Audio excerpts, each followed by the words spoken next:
पहा, प्रभू तुझं वचन मला योग्य रीतीने हाताळता यावं आणि त्याच्याद्वारे केवळ तुझ्याच पवित्र नावाचं गौरव व्हावं असं तू कर. प्रभू आमचे नेत्र तू उघड आणि तुझ्या शास्त्रातल्या अद्भुत गोष्टी तू आमच्या नजरेस पाड. आमचे अंतःकरण तू उघड आणि त्या गोष्टी आत्मसात करण्यास तू आमचा सहाय्य करता. धन्यवाद प्रभू येशू ख्रिस्त, याच्या नावाने मागितलं म्हणतो ऐक.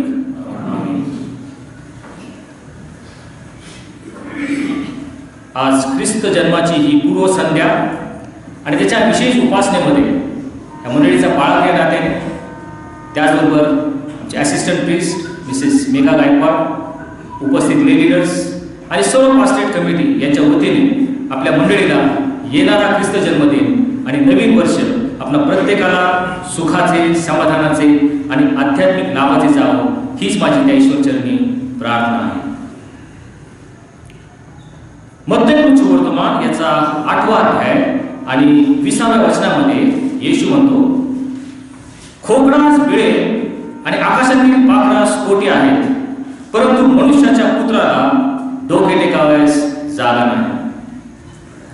खोकडास बिळे आणि आकाशातील पाखरास कोटी आहेत, परंतु मनुष्याच्या पुत्राला डोके टेकावयास जागा नाही. ख्रिस्ती समाजामध्ये, ख्रिस्ती जगतामध्ये ख्रिस्त जन्मदिन आपण सर्वजण फार आनंदाने आणि उत्साहाने साजरा करतो. साधारण 20 डिसेंबर पासून आपण आपल्या ख्रिस्त जन्माच्या सोहळ्याला तयारीला सुरुवात करतो. ते साधारण 1 जानेवारी पर्यंत 8 ते 10 दिवस आपण विविध कार्यक्रम, अनेक उपासना याच्याद्वारे आपला आनंद आपण व्यक्त करत असतो. एकमेकावरील प्रीती आपण प्रदर्शित करत असतो. होय, आपण विविध स्पर्धा घेतो, विशेष उपासना आपण त्या ठिकाणी घेतो. आपल्या घरामध्ये आपण सफेदी करतो, फराळाचं करतो, नवीन कपडे घेतो. मंदिरामध्ये आपण त्या ठिकाणी डेकोरेशन करतो, विविध स्पर्धा आयोजित करतो आणि उपक्रम आपण राबवतो. आणि या सर्वांमध्ये ख्रिस्त जन्म सोहळा आम्ही साजरा करतो. परंतु ज्या ख्रिस्ताचा जन्मदिवस आम्ही साजरा करतो तोच कुठेतरी हरवून गेल्यासारखा, विसरलेला असा मला त्या ठिकाणी दिसतो. हे जे सर्व देखावा, डामडौल, थाटमाट हे आम्ही साजरा करत असताना ख्रिस्त कुठं राहिला आहे का, विसरला आहे का, याचं आज आपण आत्मपरीक्षण करणार आहोत. ख्रिस्त जन्मोत्सव साजरा करणारे आम्ही सर्व बाह्य गोष्टींमध्ये इतके मंत्रमुग्ध होतो, बेधुंद होतो की ज्या ख्रिस्ताचा आम्ही जन्म साजरा करतो ते ख्रिस्तच आम्ही कुठेतरी बाजूला ठेवलेला असतो. आज एका प्रश्नावर आपण विचार करणार आहोत, मनुष्याच्या पुत्राला जागा आहे का? कारण येशू म्हणतो, खोकडास बिळे आणि आकाशातील पाखरास कोटी आहेत, परंतु मनुष्याच्या पुत्राला डोके टेकावयास जागा नाही. 2000 वर्षापूर्वी देवाचा पुत्र मानव धारण करून आपल्या स्वकीयांकडे तो आला, परंतु त्याच्या स्वकीयांनी त्याचा स्वीकार केला नाही. पाहुण्या, कोणाकोणाकडे तो आला आणि कोणी त्या ख्रिस्ताचा नकार केला, कोणाकोणाला त्या ख्रिस्ताकडे जागा मिळाली नाही, त्याच्याकडे आपण आज थोड्या वेळ पाहणार आहोत. अशा दोन व्यक्ती होत्या की त्यांनी त्या येणाऱ्या ख्रिस्ताला, देवाच्या पुत्राला, तारणाऱ्याला जागा म्हणून दिली नाही. त्यांच्या अंतःकरणामध्ये, त्यांच्या घरामध्ये ख्रिस्ताला जागा जोडली नाही. अशा काही व्यक्तींकडे आज आपण पाहणार आहोत. त्यांच्याकडून आपल्याला काही धडा घेण्यासारखा आहे का, शिकण्यासारखा आहे का, हे आज आपण थोड्या वेळ त्याचा विचार करणार आहोत. त्यातली पहिली व्यक्ती म्हणजे तो उतार शाळेचा मालक, याच्याकडे आपण आपलं थोडंसं लक्ष लावूया. लूक वर्तमानाचा 2रा अध्याय आणि 4थं वचन. योसेफ हा दाविदाच्या घराण्यातला व कुळातला असल्यामुळे तो गालिलातील नाझरेत याहून तो निघाला आणि दाविदाचं गाव जे बेथलेहेम, त्या बेथलेहेम, यहुद्यातील बेथलेहेमात तो जाऊन पोहोचला. त्यावेळेस नावनिशी घेऊन देण्यासाठी त्याच्याशी वादविवाद झालेली मरिया बरोबर होती आणि म्हणून तिलाही तो आपल्याबरोबर घेऊन गेला. तेव्हा तिचे दिवस पूर्ण झाले असे म्हटलेले आहे आणि तिने आपल्या प्रथम पुत्राला त्या ठिकाणी जन्म दिला. त्याला तिने बाळंतीने गुंडाळून गव्हाणे ठेवले, कारण उतार शाळेत त्यांना जागा नव्हती, असं देवाचं वचन वाचा. तिला प्रथम पुत्र झाला तेव्हा मरियेने आपल्या त्या बाळाला बाळंतीने गुंडाळून गव्हाणे ठेवले, कारण उतार शाळेत त्यांना जागा नव्हती. उतार शाळेत त्यांना जागा का मिळाली नाही याच्याकडे आपण थोडंसं लक्ष लावूया. पाहूया आता उतार शाळेच्या मालकाकडे. त्या उतार येशूसाठी जागा का नव्हती? होय, ती प्रसूत होणारी गरोदर ती मरिया आवडलेल्या परिस्थितीमध्ये उतारशाळेच्या दारापर्यंत आलेली आहे. तिच्याबरोबर वागत असलेला योसेफ हा देखील त्या ठिकाणी आहे. मरीच्या उदरात येशू बाळ, देवाचा एकुलता पुत्र, या जगाचा तारणारा त्या उतारशाळेच्या मालकाच्या दारापर्यंत येऊन पोहोचला. उतारशाळेच्या मालकाने त्यांना जागा नाकारली. स्वतः तारण त्या उतारशाळेच्या घरापर्यंत येऊन पोहोचलेला आहे, दारापर्यंत येऊन पोहोचलं, पण उतारशाळेच्या मालकाने त्यांना जागा नाकारली. प्रश्न आहे, उतारशाळेच्या मालकाकडे येशूसाठी जागा का नव्हती? होय, त्यावेळेस नावनिशी घेऊन देण्यासाठी बेथलेहेम आणि आजूबाजूच्या प्रांतातील हजारो लोकांची झुंबड त्या ठिकाणी आलेली आहे. आणि उतारशाळेचा मालक इतर सर्व लोकांना जागा देण्यामध्ये व्यस्त झालेला आहे, मग्न झालेला आहे. आणि म्हणून मार्याबाई, योसेफ आणि तिच्या उदरी असलेला येशू याच्याकडे त्यांचं लक्षच गेलं. येशूकडे त्याने दुर्लक्ष केलं, कारण उतारशाळेचा मालक मग्न होता, व्यस्त होता. इतरांना त्याच्या कामकाजामध्ये, त्याच्या व्यवसायामध्ये उतारशाळेचा मालक व्यस्त असल्यामुळे येशूला त्याला त्या ठिकाणी जागा दिली नाही. येशू उतारशाळेत बेथलेहेमात गवानीमध्ये त्या ठिकाणी तो जन्माला गेला. कारण विचार करण्यासारखी गोष्ट. या उतारशाळेच्या मालकासारखं आम्ही आमच्या कामात, आमच्या व्यवसायात, आमच्या बिझनेसमध्ये आम्ही एवढं दंग व्यस्त झालो आहोत का की येशूसाठी आमच्याकडे जागा उरलेली नाही? माझं करिअर, माझं ध्येय, माझ्या आकांक्षा, माझ्या महत्वाकांक्षा, माझं जीवन, माझे विचार याच्यामध्ये मी एवढा व्यस्त झालेलो आहे का की आज येशूसाठी माझ्याकडे जागाच उरलेली नाही? आज आत्मपरीक्षणाचा प्रश्न आहे. उतारशाळेच्या मालकाने येशूला जागा का नाकारली? उतारशाळेचा मालक व्यस्त झालेला आहे. येशूला आमच्या अंतःकरणात जीवनात स्थान लाभणार नाही. आमच्या कुठून तो निघून जाईल, पण आमदार त्यासाठी जागाच नाही. हा ख्रिस्त जन्म सोहळा साजरा करीत असताना आम्ही सर्व गोष्टी करतो. होय, घरामध्ये डेकोरेशन करतो, मंदिरामध्ये डेकोरेशन करतो, नवीन कपडे घालतो, पंचपक्वान्न करतो, एकमेकांना भेटतो. या सर्व गोष्टी आम्ही करतो, त्या महत्वाच्या आहेत, त्याबद्दल दुमत नाही. परंतु ज्या येशूला माझ्या अंतःकरणामध्ये स्थान द्यायचंय, तू येशूच कुठेतरी हलवून बसतो. माझ्या अंतःकरणामध्ये जागा नाही, कारण त्या उतारशाळेच्या मालकासारखं मी व्यस्त झालेलो आहे, मग्न झालेलो आहे का? हा विचाराचा प्रश्न आहे. त्या ठिकाणी असं म्हणते, तिला प्रथम पुत्र झाला, त्याला तिने बाळंतीने गुंडाळून गवारीत ठेवली. योसेफ आणि मार्याबाई हे इस्रायल यरूशलेममध्ये राहत होते. आणि ती संस्कृती ही ईशान्य संस्कृती आहे. त्या संस्कृतीमध्ये लोक एकमेकांना मदत करतात, अडचणीला धावून जातात. ज्यावेळेस एखादी स्त्री प्रसूत होत आहे, तिला मदत करायची, असं त्या ठिकाणी ते संस्कृती नेमून ठेवलेलं आहे. आपल्या सर्वांना माहिती आहे, निर्गमाच्या पुस्तकामध्ये ज्यावेळेस फारोच्या गुलामगिरीमध्ये इस्रायल होते आणि फारोने सर्व त्या लेकरांची कत्तल करायचं ठरवलं, त्यावेळेस त्या ठिकाणी असं म्हटले की त्या ज्या सुई होत्या, बाळंतपण करणाऱ्या स्त्रिया होत्या, त्या परमेश्वराला भिणाऱ्या होत्या आणि म्हणून त्यांनी त्या लहान मुलांची कत्तल केली नाही. त्या काळापासून एखादी बाळंतीण आहे, तिला मदत करण्यासाठी सुई काही स्त्रिया त्या ठिकाणी नेमून ठेवलेल्या असतात, तो त्यांचं कर्तव्य असायचं. परंतु यावेळेस कोणीच या मर्यादेला मदत करताना आम्हाला दिसत नाही. कुठे होत्या त्या सुई? कुठे होत्या त्या मदत करणाऱ्या स्त्रिया? कुठे आहे ती उतारशाळेची मालकीण? मर्याबाई तिने स्वतः तिच्या पुत्राला बाळंतीने गुंडाळून गवारीत भिजवलं, कारण येशूला उतारशाळेत जागा मिळाली नाही. उतारशाळेच्या मालकाने येशूला जागा दिली नाही, कारण त्याच्या कामात, त्याच्या व्यवसायात, त्याच्या दैनंदिन जीवनामध्ये व्यस्त आणि मग्न असल्यामुळे येशूला त्या ठिकाणी जागा नाकारण्यात आली. आज तोच आमचा अनुभव आहे का?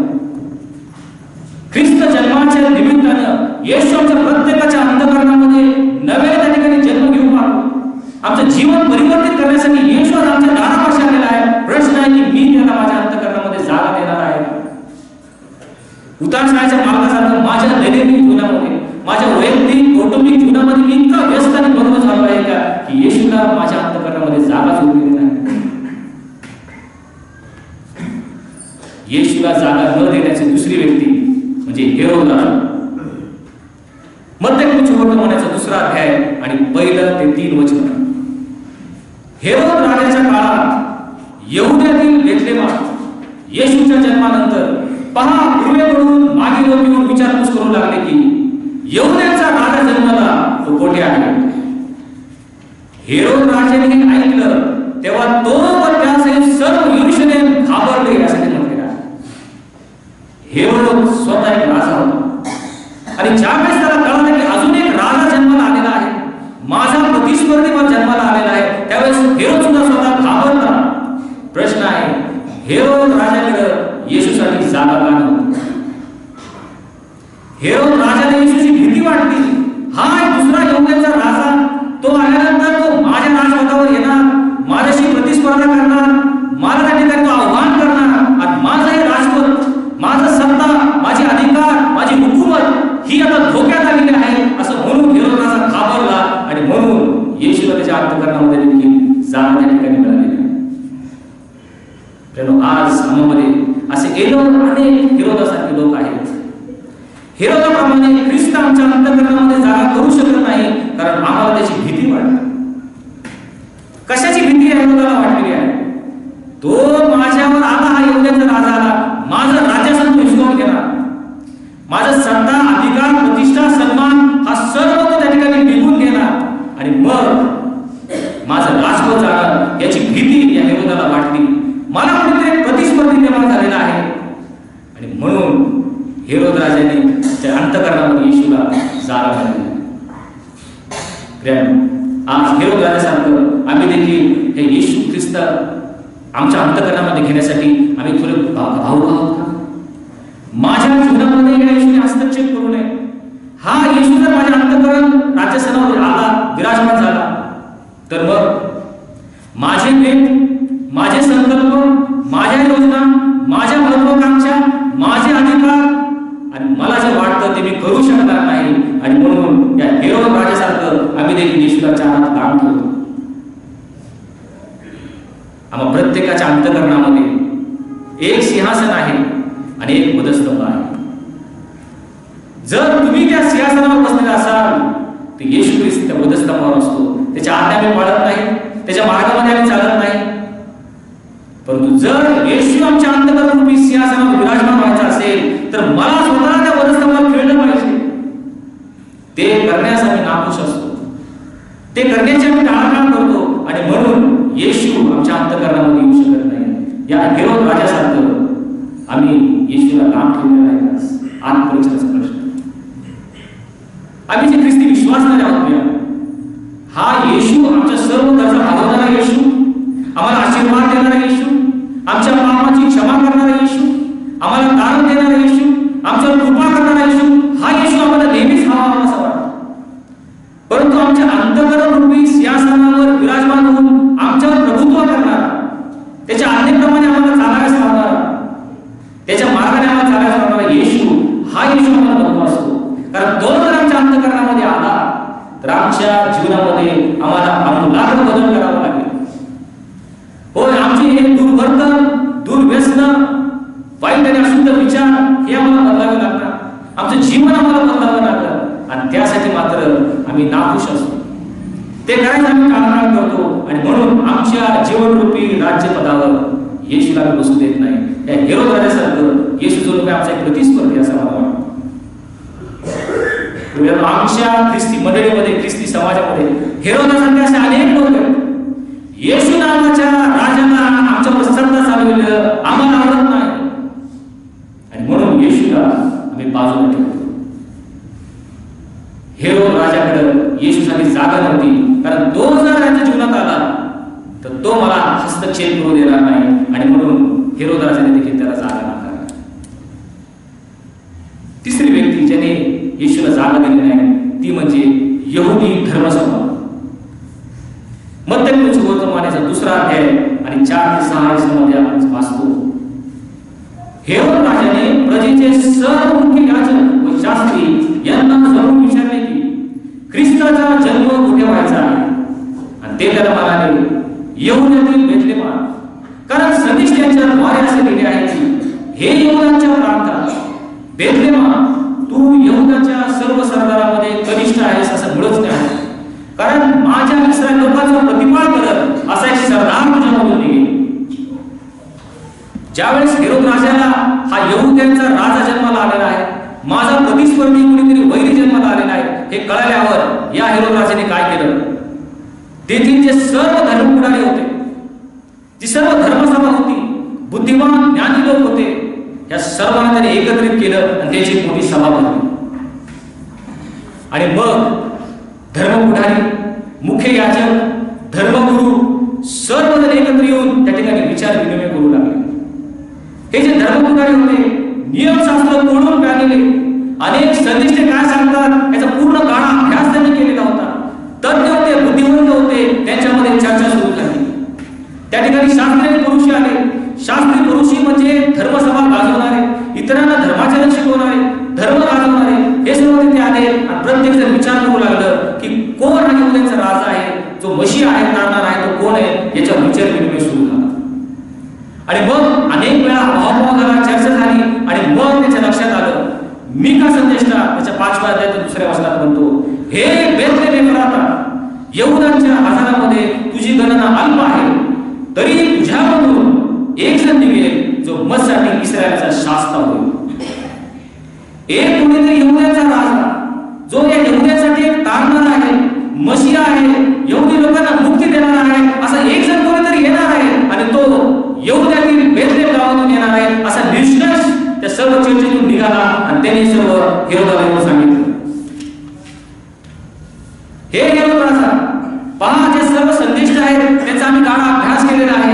आम्ही सर्वांनी त्या ठिकाणी चर्चा केली आणि या निष्कर्षावर आम्ही पोहोचलो आहोत की यहूद्यातील बेथलेहेमात यहूद्यांचा राजा किंवा तारणारा मशीह हा जन्मास येणार आहे, उदयास येणार आहे, असा आमचा निष्कर्ष आहे. हे सर्व चर्चा त्यांनी केली. आपली बुद्धी, चातुर्य, कौशल्य पणाला लावलं. यरूशलेमामध्ये बसून सर्वजण चर्चा करतात, परंतु यरूशलेमच्या फक्त 2 मैल अंतरावर बेथलेहेम गावामध्ये जाऊन या राजाचा शोध घ्यावा. हा यहूद्यांचा राजा जन्माला तो कोण आहे हे आपण पाहावं, असं त्यातील एकालाही वाटलं नाही.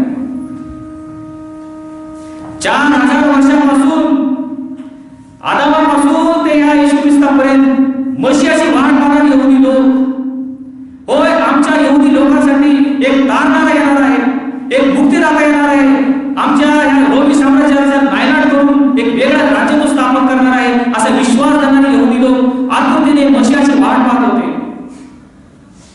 हे यहूदी लोक रोमी साम्राज्याखाली होते आणि म्हणून या साम्राज्यातून आमची सुटका व्हावी म्हणून आमच्यासाठी तो यहोवा एक मशीहा पाठवणार आहे, तारणारा पाठवणार आहे, मुक्तिदाता पाठवणार आहे, असं सर्वजण त्या ठिकाणी म्हणत होते.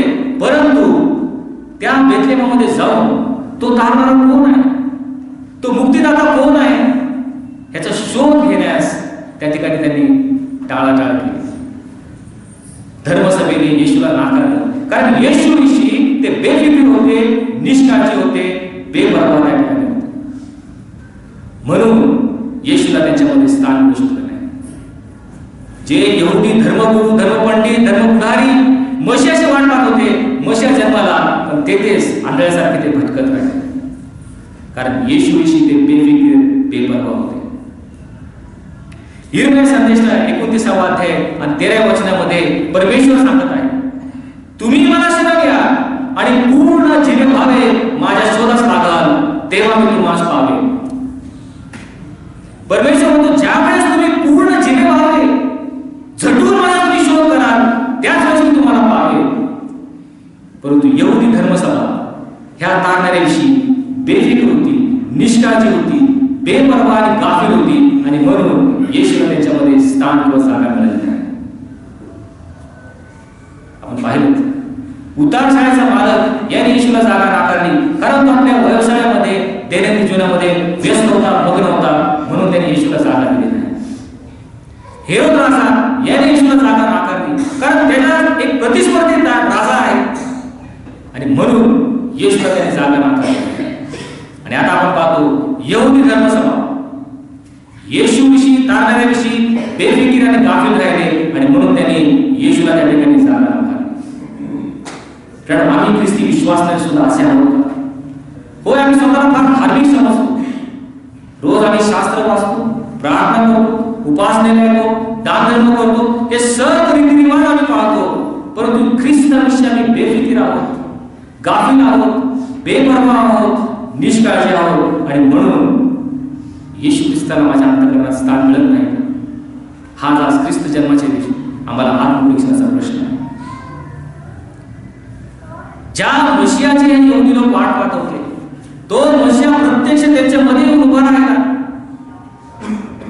त्या मशियाला त्यांनी धरलं आणि पंत पिलाताकडे नेलं. ज्या यहुद्यासाठी तो आला होता, आपल्या स्वकीयांकडे तो आला, स्वकीयाने त्याचा स्वीकार केला नाही. त्याला हाताशी धरून पंत पिलात रोमी गव्हर्नर त्याच्याकडे त्याला नेलं. पंत पिलाताने येशूला पाहिलं, निहाळलं, प्रश्न विचारले आणि तो त्याला म्हणतो, या मनुष्यामध्ये मला कुठलाच दोष सापडत नाही, मी फक्त याला फटके मारून सोडून देतो. तेव्हा सर्व यहुदी लोक आरडाओरडा करून म्हणाले, आम्हासाठी बरअब्बाला सोडा, पण त्याला वधस्तंभी द्या. त्याचं रक्त आमच्यावर आणि आमच्या मुलाबाळांवर असो. जो थारणारा मशिया त्यांच्याकडे आला, त्यांच्यामध्ये राहिला, वावरला, 3.5 वर्ष कार्य केलं, त्याच यहुदी लोकांनी येशूला धरलं आणि पंत पिलाताच्या वेळेत त्याला वधस्तंभी दिलं. वधस्तंभावर खेळलेला ख्रिस्त जणू का त्या ठिकाणी म्हणतो, जुन्या काळातील भविष्य त्या ठिकाणी पूर्ण झालं. इर्मया संदेष्टा विलाप करून विलापिकामध्ये 1 अध्याय 12 वचनात तो म्हणतो, येणाऱ्या जाणाऱ्यांनो, हे पाहून तुम्हाला काहीच वाटत नाही काय? परमेश्वराने आपल्या संतप्त क्रोधाच्या दिवशी मला हे दुःख दिले. या माझ्या दुःखासारखे दुसरे कोणते दुःख आहे काय? हे लक्षपूर्वक पहा. वधस्तंभी खेळलेल्या ख्रिस्ताचं चित्र त्या ठिकाणी आहे. तो म्हणतो, येणाऱ्या जाणाऱ्यांनो, हे पाहून तुम्हाला काहीच वाटत नाही का? परमेश्वराने हे क्रोध संतप्त दिवशी मला क्रोध क्लेश दिले. ह्या माझ्या क्लेशासारखे दुसरे कोणते दुःख आहे काय? लक्षपूर्वक पहा. ते यहुदी लोक येणारे जाणारे त्याच्याकडे पाहून त्यांना काहीच वाटलं नाही, कारण त्याच्याविषयी ते बेफिकीर होते, गाफील होते, बेपरवा होते. वधस्तंभी खेळलेल्या ख्रिस्ताचं त्यांचं महत्व, मर्म, गांभीर्य त्यांनी जाणलं नाही. या धर्मसभेसाठी ख्रिस्ताविषयी आज आम्ही बेफिकीर आणि गाफील आहोत का? होय, आमच्या पापांसाठी नव्हे, माझ्या वैयक्तिक पापांसाठी तो येशू ख्रिस्त वधस्तंभावर मरण पावला. ही जाणीव ज्यावेळेस आम्हाला होती, त्यावेळेस आम्हाला त्याकडे बेफिकीर होऊन गाफील होऊन चालणार नाही. माझ्या पापांसाठी तो मरण पावलेला आहे, ही जाणीव ज्याला आम्हाला आहे, त्यावेळेस आम्हाला त्याच्याकडे गांभीर्याने पाहिलं पाहिजे.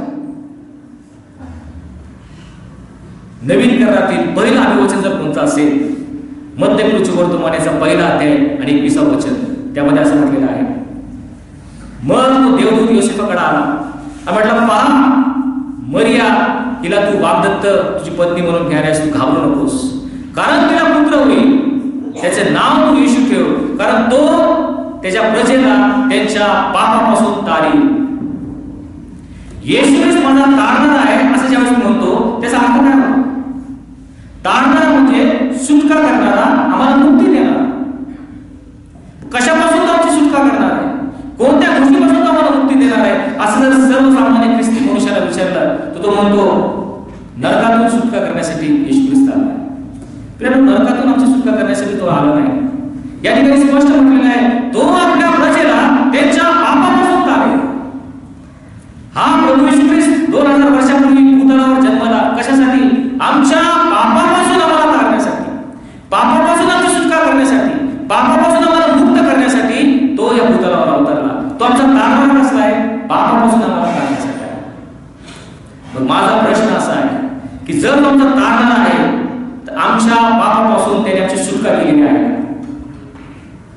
जे पाप आम्ही 10 वर्षापूर्वी करत होतो तेच पाप जर आम्ही आजही करतो. अशुद्ध आणि अमंगल विचार आमच्या मनामध्ये येतात. कळत न कळत, आचाराने, विचाराने, उच्चाराने तेच पाप आम्ही पुन्हा करतो, क्षमा मागतो आणि पुन्हा पाप करतो. तर आज परमेश्वर तुमचा तारणारा आहे का? हा मोठा प्रश्न आज माझ्यासमोर आहे. कारण तारणारा म्हणजे सुटका देणारा, मुक्ती करणारा. जर येशू ख्रिस्त तुमच्या पापापासून तुम्हाला तारत नाही, त्या पापापासून तुमची सुटका होत नाही, पापातून तुम्ही मुक्त होत नाही, तर आज तुमचा तारणारा होऊ शकत नाही. प्रभू येशू ख्रिस्त आमच्या पापापासून तारण्यासाठी आम्हाला आले आहे. आम्ही ख्रिस्ती लोक काय करतो? पाप करतो, आम्हाला दुःख होतं, पश्चाताप होतो, पापाची क्षमा आम्ही मागतो, दुसऱ्या दिवशी पुन्हा तेच पाप करतो, पुन्हा क्षमा मागतो, पुन्हा तेच पाप करतो. जर आम्ही ह्याच राडगाडग्यामध्ये अडकलेलो आहोत, पाप करायचं, पश्चाताप करायचं, क्षमा मागायची, पुन्हा तेच पाप करायचं, या चक्रव्यूहामध्ये जर आम्ही अडकलो असेल तर येशू ख्रिस्त हा आमचा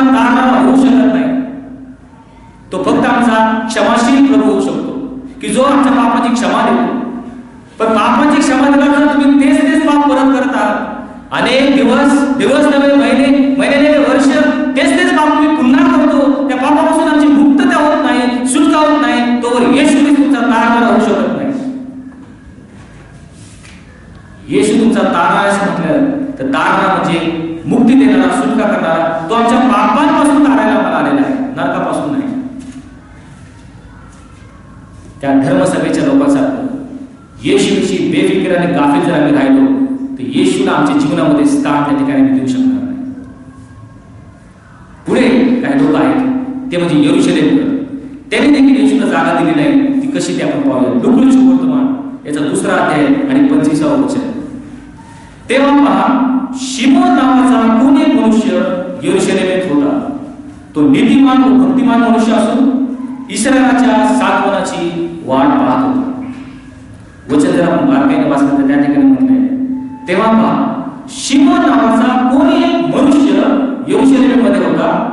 तो इस्रायलाच्या सागवनाची वाट पाहत होता. शिमोन नावाचा कोणी एक मनुष्य, संपूर्ण यरूशलेममध्ये कुणीतरी एक मनुष्य फक्त त्यांना आढळला की जो त्या तारणाऱ्याची इस्रायलाच्या सागवनाची वाट पाहत होता. संपूर्ण यरूशलेममध्ये हजारो लोक त्या ठिकाणी आलेले असतील, त्याच्यामध्ये फक्त कोणी एक मनुष्य शिमोन इस्रायलाच्या सागवनाची वाट पाहत आहे. याला 30% आज देखील आहे. आमच्या दौंड या गावामध्ये, शहरामध्ये एक कुणीतरी मनुष्य असा आहे की खरोखर ते ख्रिस्त जन्माच्या आतुरतेने वाट पाहत आहे आणि ख्रिस्त त्याच्या अंतःकरणामध्ये नव्याने जन्मतो. पुणे शहरामध्ये असं कुणीतरी एक मनुष्य आढळतो की जो खरोखर एक निश्चिततेने, प्रामाणिकपणे ते ख्रिस्ताची वाट पाहत असतो. आमच्या दौंड मंडळीमध्ये एखादा कुणीतरी आढळेल की जो खरोखर या शिमोनासारखा त्या सागवनाची, इस्रायलच्या सागवनाची वाट पाहत आहे. तो एक पुरुष, ती एक स्त्री, तो एक तरुण, ती एक तरुणी, तो एक मुलगा, ती एक मुलगी, तुम्ही आहात का? कुणी एक मनुष्य इस्रायलच्या सागवनाची वाट पाहत. बाकी सर्व यरूशलेमकर यांनी येशूला त्या ठिकाणी जागा दिली नाही. होय, तो देवाचा पुत्र मानवी देह धारण करून जगाच्या तारणासाठी या जगामध्ये आला. एक अजरामर आणि चित्तथरारक अशी घटना त्या ठिकाणी घडली. मानवजातीचा इतिहास बदलणारी गोष्ट त्या ठिकाणी घडत आहे. जगाच्या मानवजातीचा काय पालन करणारी घटना म्हणजे त्या देव मानव जगामध्ये आला, परंतु यरूशलेमकर यांनी त्या येशूला त्या ठिकाणी स्थान दिलं नाही. मग प्रश्न असा आहे, यरूशलेमकडे येशूसाठी जागा का नव्हती? जे यरूशलेमकर ज्यांच्यासाठी हा प्रभू येशू त्या ठिकाणी या जगामध्ये आला, त्यांच्याकडे येशूसाठी जागा का नव्हती? त्यांचं आड आलं ते म्हणजे त्यांचं धर्माचरण. त्यांचं धर्माचरण, रीतिरिवाज, रूढी परंपरा याच्यामध्ये ते इतके मग्न झाले की येशू तारणारा आमच्यामध्ये आलाय याच्याविषयीच ते गाफील राहिले, त्यांना ते कळालंच नाही. हे जे यरूशलेमकर होते, यहुदी लोक होते, कट्टर यहुदी, नियमशास्त्र पूर्णपणे पाळायचे आणि मग ते काय करायचे?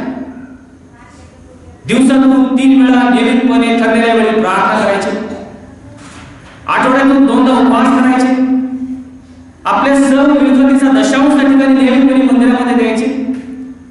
ज्या ज्या वेळेस त्या ठिकाणी पाप व्हायचं, पशु पक्षीचा अर्पण त्या ठिकाणी करायचे, दान धर्म करायचा, परोपकार करायचा, उपवास करायचा, मेळे भरवायचे, उत्सव करायचे, सणवार पाळायचे आणि हे सर्व करण्यामध्ये इतके ते गुंग आणि मग्न झाले की तो मशिया तारणारा आमच्यामध्ये आलेला आहे याच्याकडे त्याचं लक्षच गेलं नाही.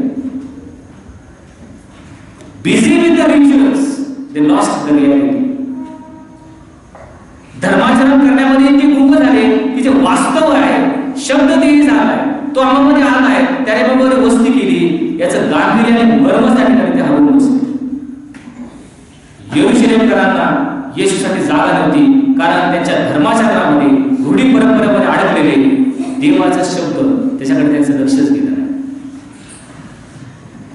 यरूशलेमकर येशूकडे काय म्हणून पाहत होते?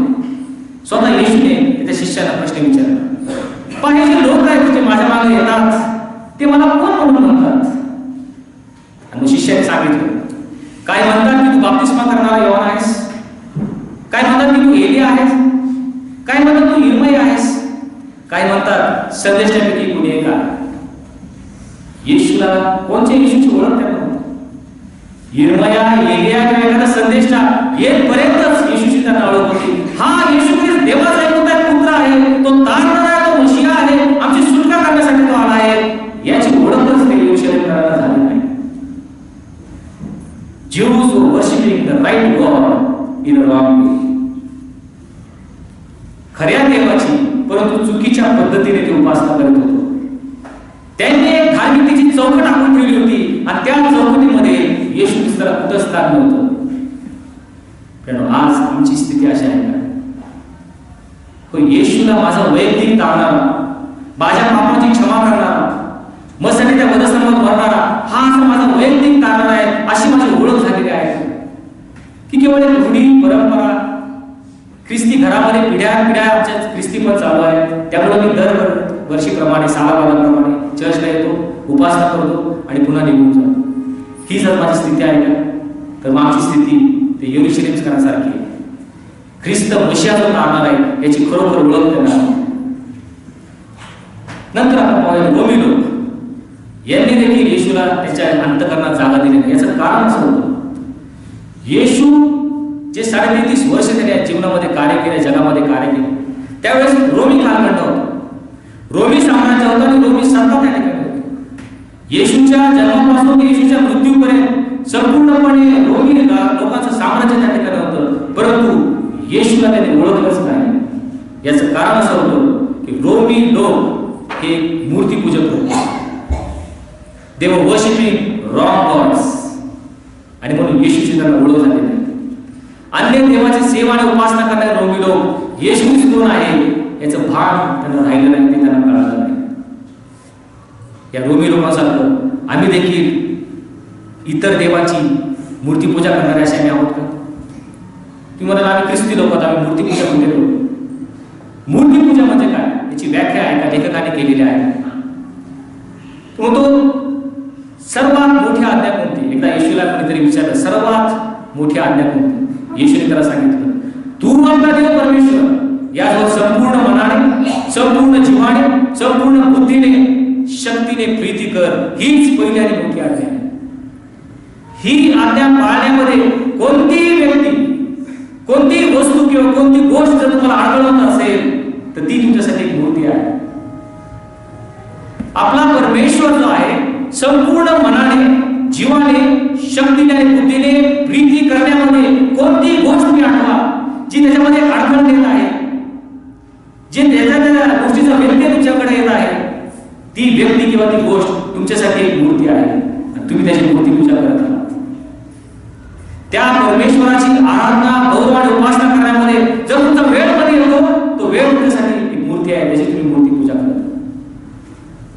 तुमची सेवा, तुमची नोकरी, तुमचा व्यवसाय, तुमचा कामधंदा हा जर आमच्या परमेश्वराच्या एकनिष्ठ राहण्यामध्ये मला अडथळा असेल, ती तुमच्यासाठी एक मूर्ती पूजा आहे.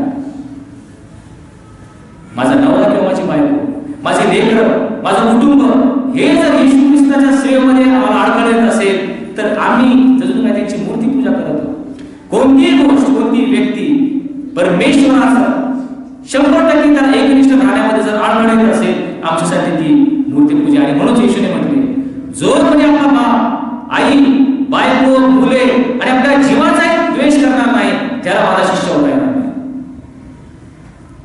जो कोणी आपला वधस्तंभ घेऊन मला अनुसरणार नाही त्याला माझा शिष्य होता येणार नाही. होय, जर त्या परमेश्वराची सेवा मला करायची, माझ्या इच्छा, माझ्या अपेक्षा, माझ्या महत्वाकांक्षा, माझे वेळ, माझे संकल्प, माझं जीवन हे सर्व त्याचा आम्हाला त्याग करावा लागेल. त्याच्याशिवाय आम्हाला त्या परमेश्वराची सेवा करता येणार नाही. ती जणू आमच्यासाठी मूर्ती पूजा आहे. शेवटी येशू ख्रिस्त म्हणतो, जो कोणी आपला सर्वस्वाचा त्याग करत नाही त्याला माझा शिष्य होता येत नाही. Are you worshipping the wrong gods? आजचं दैवत कोण आहे? या जगाचं सर्व प्रकारचं आकर्षण, सर्व प्रकारचे मोह, लोभ हे जर आमच्याकडे अडथळा असेल तर आज त्या परमेश्वराची सेवा करण्यापासून ते आम्हाला परावृत्त करत आहे. आणि म्हणून याकोबाच्या पत्रामध्ये म्हणतो, अहो व्यभिचाऱ्यांनो, जगाशी मैत्री आहे, देवाबरोबर वैर आहे, हे तुम्हाला ठाऊक नाही काय?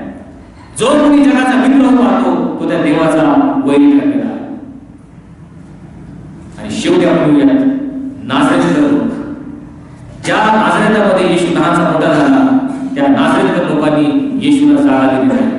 मत्तेलूची वर्तमानाचा 2रा अध्याय आणि 23वा वचन. येशू नाझरेत नावाच्या गावी जाऊन राहिला अशासाठी की त्याला नासरी येशू म्हणतील हे संदेशाच्या द्वारे सांगितले होते ते पूर्ण व्हावे. येशूने आपल्या जीवनातील 30 वर्ष नाझरेत येथे घालवली आणि तो एक असामान्य असाधारण अशी व्यक्ती होती. अनेक चमत्कार त्याच्याकडून होत होते. बहुसंख्य लोक त्याच्या मागे चाललेले होते. हे सगळं असतानाच एकदा तो एका सभास्थानामध्ये गेला आणि त्याला एक गुंडाळी दिली आणि तो ती वाचू लागला. आणि त्यामध्ये असं म्हटलेलं होतं, कारण दिनांना सुवार्ता सांगण्यासाठी बंदिवासात असलेल्यांची सुटका व्हावी, आंधळ्यांना दृष्टी मिळावी आणि ठेचलेल्यांना सुटका व्हावी याच्यासाठी त्याने मला पाठवलं आहे. येशया संदेशाची गुंडाळी त्याने वाचली, ती दिली आणि जाऊन त्या ठिकाणी बसला आणि बसत असताना म्हटला, आज हा शास्त्रलेख पूर्ण होत आहे. हे शब्द कानी पडताच सभास्थानातील सर्व यहुदी लोक संतापने क्रोधाविष्ट झाले. होय, त्या सर्वांनी येशूला हाताशी धरून त्या मंदिराच्या बाहेर काढलं आणि गाव बाहेर घेऊन गेले. आणि ज्या डोंगरावर हे गाव वसलेलं होतं त्या डोंगराच्या कड्यावरून त्याला कडेलोट करण्यासाठी त्या ठिकाणी घेऊन गेले. पण येशू त्याच्यातून निघून गेला असं म्हटलं. ज्या नाझरेतात तो लहानचा मोठा झाला, आयुष्यामध्ये 30 वर्ष त्या नाझरेतात घालवली, त्या नाझरेत लोकांनी समाजकारातून धक्के मारून त्याला बाहेर काढलं आणि डोंगरावरून कडेलोट करण्यासाठी त्याला घेऊन गेले. नाझरेतकरांनी येशूला ओळखलंच नाही, कारण येशूला त्यांनी गृहीत धरलं होतं. हा येशू म्हणजे आमच्यातलाच आहे, सुताराचा मुलगा, त्याचे भाऊ आणि बहीण आमच्याबरोबर राहतात, आमच्याबरोबर उठतो, बसतो, खातो, पितो, वावरतो. येशू आमच्यातलाच आहे, तो कोणी वेगळा नाही. येशूला गृहीत धरणारे नाझरेतकर, म्हणून त्यांच्या काही त्याला जाणं मिळालं नाही. कारण आज आमची परिस्थिती अशी आहे, अनेक वेळा आम्ही ते येशू ख्रिस्ताला गृहीत करून चालतो. होय, मी पिढ्याजात ख्रिस्ती आहे, माझे वडील पाळत आहेत, माझा भाऊ चांगला ऑर्डर वाजवतो, माझ्या कुटुंबातले अनेक लोक दानधर्म करतात, हे मंडळीचे आम्ही फाउंडर मेंबर आहोत, अनेक गोष्टी आपण बोलतो आणि येशू ख्रिस्त आमचाच आहे असं गृहीत करून आम्ही चाललेलो असतो. परंतु त्या येशूचं ते मर्म, ते मोल, ते मूल्य आम्ही ओळखून घेत नाही. संत पौल त्या ठिकाणी म्हणतो, सोने रुपयाच्या नाशवंत वस्तूने नाही, पण येशूच्या निष्कलंक निर्दोष रक्ताने तुम्ही विकत घेतलेल्या हे तुम्ही लक्षात ठेवा. आम्ही कोणत्या गटामध्ये म्हणतो? उतार शाळेच्या मालकासारखं आम्ही मग्न व्यस्त असल्यामुळं येशूला आम्ही स्थान देऊ शकत नाही असं आहे ना? किंवा हेरोद राजासारखं येशू आम्हाला जो काही प्रतिस्पर्धी वाटतो, तो आमच्या जीवनामध्ये आल्यामुळं आम्हाला आमच्या गोष्टी करता येत नाही, तो आमच्या जीवनामध्ये हस्तक्षेप करेल, ढवळाढवळ करेल, माझे निर्णय मला बदलावे लागतील म्हणून मला येशू नको, ही आमची परिस्थिती आहे. त्या धर्मसभेसारखं येशूवरची आम्ही इतकी बेफिकीर आणि गाफील बेपरवा आहोत की येशूला आमच्या जीवनामध्ये स्थान मिळू शकत नाही. का ते येरुशलेमच्या लोकांसारखं आमच्या धर्माचरणामध्ये आम्ही इतके मग्न झालेलो आहोत की येशू देहधारण करून आमच्यासाठी आला तर माझा तारणार आहे हेच मी विसरलो आहे. का त्या रोमीशी लोकांसारखं आम्ही कोणत्या तरी गोष्टीची, व्यक्तीची पूजा करत असतो, मूर्ती पूजा करतो आणि म्हणून येशूला पूर्ण अंतःकरणाने आम्ही त्याची सेवा करू शकत नाही. का त्या नाझरेतच्या लोकांसारखं येशूला आम्ही गृहीत धरलेला आहे आणि म्हणून आमच्या जीवनामध्ये त्याला स्थान मिळत नाही. आत्मपरीक्षणाचा प्रश्न आहे. प्रकटीकरणाचा 3रा अध्याय 20वा वचन येशू म्हणतो, पहा मी दाराशी उभा आहे, जो कोणी माझी वाणी ऐकून दार उघडतो मी त्याच्याजवळ आती, मी त्याच्याबरोबर जेवेन आणि तो माझ्याबरोबर जेवेन. आज येशू आमच्या अंतःकरणाच्या दारापाशी उभा आहे. होय, आम्ही ते दार उघडण्यास आज आमची तयारी झाली आहे. आज जर आम्ही त्याला आमच्या अंतःकरणामध्ये जागा दिली तर तो आम्हाला एक आश्वासन देत आहे, एक अभिवचन देत आहे. येशू म्हणतो, माझ्या पित्याच्या घरात राहण्याची जागा पुष्कळ आहे, नसल्याने मी तुम्हाला सांगितलं असतं. मी जाऊन बघ जागा तयार करतो आणि जागा तयार झाल्यावर मी पुन्हा येईन आणि तुम्हाला आपल्या जवळ घेईन, कारण जेथे मी आहे तिथे तुम्ही असावे. आत्ममंडळास काय म्हणतो? ज्याला कान आहे तो ऐकतो. प्रार्थना करूया. प्रभू, आज ख्रिस्त जन्मदिनी मग प्रत्येकाच्या अंतःकरणामध्ये नव्याने जन्म घेऊ पाहतोस. परंतु प्रश्न आहे, आज आमच्या अंतःकरणामध्ये तो आम्ही जागा देणार आहोत. काहीतर सर्व लोकांसारखं आमच्याही अंतःकरणामध्ये तुला जागा दिली नाही. आज आम्हाला आत्मपरीक्षण कर प्रभू. आम्ही तुला आमच्या अंतःकरणामध्ये स्थान द्यावं. तू आमच्या जीवनाचा चालक मालक प्रभू आणि स्वामी व्हावंस आणि आमचं जीवन परिवर्तन करू. तुझ्या इच्छेप्रमाणे तुझ्या मार्गाने चालवं. यासाठी आम्हाला प्रत्येकाचं सहाय्य करतो. दरेदार प्रभू याच्या नावाने मागितलं म्हणतो आहे.